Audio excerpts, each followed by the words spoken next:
So, the Universe 6/Champa arc is coming very soon. This is the real deal. This is the selling point of the series. This is seemingly the reason why Dragon Ball Super was created in the first place. But now that we've had 6 months of movie retellings with sometimes questionable quality immediately behind us, the question has unfortunately become, how do we know that this arc won't suck? I'm not one of those people who've given up on hope on Super completely. But at the same time, I also know there are places where I don't expect drastic improvements. For example, the pacing and the animation quality. It's been 27 episodes, and the general feel of the series in regards to those seem pretty clear. This isn't going to be One Punch Man level quality of animation, and it's not going to go particularly fast, even when they're allowed to. But either way, for the haters, the lovers, and the ambivalent, here are my top 5 realistic hopes for the new arc in Dragon Ball Super. Number 1. Creative fights. This is a tournament, and if a tournament is supposed to accomplish anything, it's having interesting fights. I don't just mean cool animation, I'm talking about the writing of the actual fights themselves. What I want for them is to not look at DBZ as an inspiration for this, but rather at Dragon Ball. Fights between Goku and Krillin against opponents like Jackie Chun, Tenshinhan, Chaozu, and Piccolo were bursting with creativity. Each opponent showed off new and unique abilities that the heroes had to find some way to overcome. The biggest problem with this is that the characters are a lot more powerful nowadays than they used to be in early Dragon Ball. It's not a big deal if a character can fly or shoot different kinds of ki blasts. You can't feasibly make early feats like those seem like a big deal. But on the other hand, there are abilities showcased in Dragon Ball that can and have been used later on in the series. Chaozu's psychic powers didn't work on Nappa, but Goldo's psychic powers effectively worked against Gohan and Krillin, so I hope they don't count Dragon Ball level techniques out in terms of usefulness just yet. These are new characters they're fighting against, and you can easily say they have newer, perfected versions of these techniques that can work against God level foes. I want them to use the Dragon Ball formula for this fight. That is, you introduce the opponent, you give the opponent a unique skill or gimmick, and then you make the hero figure out how to counter this skill, preferably with more than just brute force. For me, the best tournament fights are ones that are more like logic games than just looking at flashy effects and choreography. I mean, we have at least 5 fights in this tournament. If they don't have any gimmicks or unique situations, it's gonna get boring fast. Number 2. Use of Champa and Vados. Champa and Vados were the 2 new characters we were waiting for throughout Super. They were the first new things we found out about, being shown off in the main visual and in the first full-length preview.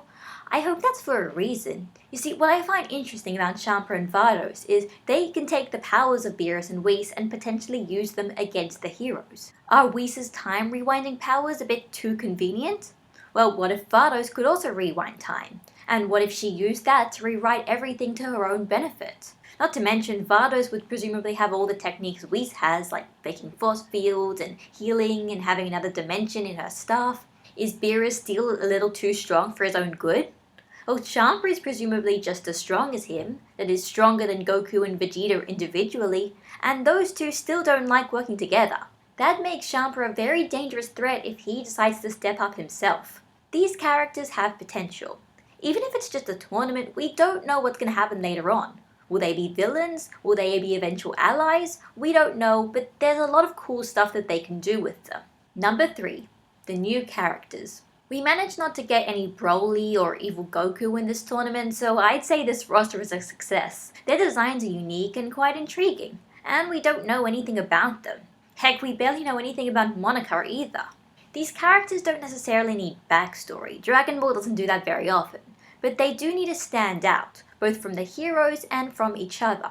We're going to be seeing them for quite a while. At least, 10 episodes, most likely more. So make us care about these characters. Give them abilities we haven't seen for a while. Give them unique personalities, something that's more than just these are strong guys. They don't even have to be evil.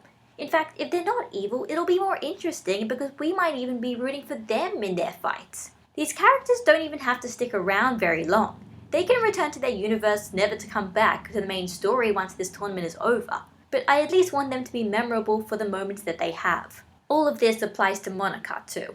Number 4. Use of the existing cast members. Basically, let all of the cast members actually contribute something. If you just make Goku beat 3 out of the 5 villains like in Barber's tournament, then why would you even bother using the other characters in the first place? That's something I had a real issue with in that arc, and I hope Super doesn't repeat it. Surely there's a reason why the writers chose Piccolo to come back. He has unique abilities like his regeneration and stretching limbs, and heck, even being able to go giant. Imagine if they brought that back. Like, that would be a really cool throwback if Piccolo finds some way to make that obscure ability important again. If the manga is to be believed, Majin Buu might not end up being as important as we thought he was, but that doesn't mean we should count him out altogether. I mean, he's such an interesting character in terms of fighting abilities. They spent an entire arc with him as the villain, and I still feel like we've only scratched the surface of what he can do. And Vegeta? Well, I'm not sure what they're exactly going to do with him. He's just as strong as Goku nowadays, and it's probably difficult to try and distinguish him in terms of fighting style. But I'm sure I speak for everyone when I say I want Vegeta to get at least one win in this tournament. And I want it to be an earned win, not something when he's way stronger than his opponent and finishes him off in about 5 seconds. Vegeta deserves a legitimate fight. He's never really had one before. Besides maybe in the Saiyan saga, fights with him involved were completely one-sided, either in his favor or in the enemy's favor. I want to see how he reacts to getting pushed and having to try really hard to win, because we don't often see it, at least not for him. Number 5. Make there be something more than just a tournament. For the first new arc of Super, a mere tournament seems like very low stakes. The prize is deciding what universe the Earth will be in, as well as the Super Dragon Balls, but Goku and Vegeta don't seem to be taking that seriously. Presumably, they don't think it's such a big deal. They're fighting because they want to, and because Beerus doesn't want to let his brother Champa win. This is fine on its own. The 21st and 22nd Budokai didn't have very high stakes, and in Barba's tournament the stakes was for finding the last Dragon Ball, which was important to Goku for wishing back Bora, but the fate of the world didn't rest on their hands. But on the other hand, let's be honest.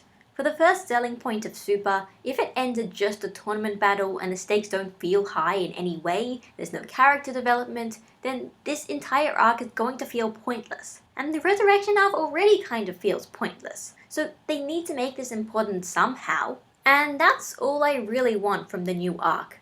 Something interesting, something new, something important, and something that we will remember from years to come. So did you guys agree with my list? Do you guys have any other hopes or predictions for the tournament? Leave a comment here and tell me. I'm really curious to know what you guys think. So this is Gabby, signing out, and goodbye guys!